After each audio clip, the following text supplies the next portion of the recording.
There is a ticket stub in your drawer. The ink is half gone, the date means nothing to anyone but you, and you have actually tried to throw it out. You hold it over the trash, and your hand just stops. Rationally, you know it's clutter. A dead phone, a shoebox of cards, a hoodie that doesn't fit. But the moment you try to discard them, it feels like you are hurting something. To the wiring in your head, that stub isn't junk. It's filed away as a piece of you.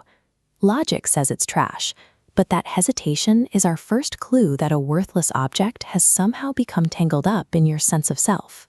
We can see how quickly this attachment happens by looking at a 1990 behavioral psychology experiment led by Daniel Kahneman. The setup was simple. Researchers handed plain coffee mugs to half the people in a room. The other half received nothing. Then they opened a market where the two groups could trade. This chart shows the massive data anomaly they discovered. The people selling the mugs demanded twice as much money as the buyers were willing to pay to get one. It was the exact same mug in the exact same room. Economists call this gap the endowment effect. The second an object is labeled yours, its value in your head inflates. The mug didn't get better. Instead, in just 5 minutes of ownership, it became attached to the person holding it. If a plain mug can do that in 5 minutes, consider what 20 years does to the shirt you wore to your first concert. Psychologists have found that early on, children develop a belief that objects hold a person's invisible essence. When researchers ask 5-year-olds if they would wear a shirt that belonged to a mean kid, the children recoil. They act as though the bad behavior soaked into the fabric. As adults, we engage in anthropomorphism. We feel a flicker of guilt when we leave a dented apple at the bottom of the bowl, or apologize out loud after bumping into a chair. We treat physical matter as if it absorbs human emotions. To understand why, we have to look past the objects and into the brain.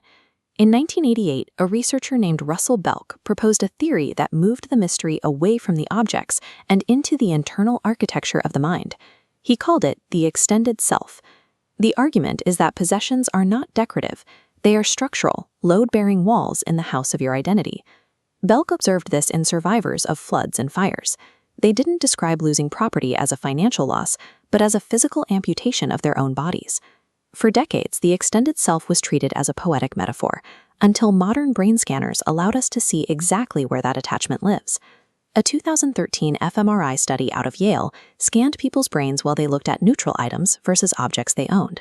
This diagram illustrates their finding. When you think about your own belongings, your brain lights up in the same regions it uses for yourself. Looking at your junk also triggers the nucleus accumbens, delivering a quiet hit of pleasure stamped with a feeling of me. On a pre-verbal biological level, your possessions and your concept of identity share the exact same neural real estate. That shared real estate explains the physical ache of the trash can, and it involves a region called the insula. The insula processes literal physical pain and disgust. The moment you consider giving up a possession, it activates. When you hover over the garbage bin, your brain isn't running a calm spreadsheet. It is triggering an emergency alarm for loss. The grief of throwing away a keepsake is a literal, physiological pain response logged in your tissue. Why would we be wired to feel physical pain over losing inanimate objects? Research shows that object attachment spikes when human connections feel shaky or when relationships let us down. People can be unreliable, but objects are permanent. A hoodie never texts back late, and a mug never leaves. This safety mechanism is not a failure of discipline or clinical hoarding, which is a rare separate condition. A cluttered junk drawer is a biological map of every time you needed a steady anchor in an uncertain world. Imagine a woman finding a child's rusted tricycle in a closet. Touching the metal brings back a Saturday morning years ago, a version of her life that exists nowhere else. The physical object does not hold the memory. The memory lives entirely inside your head. The object is just a doorway, but the room of memories it opens into is permanently built inside your mind.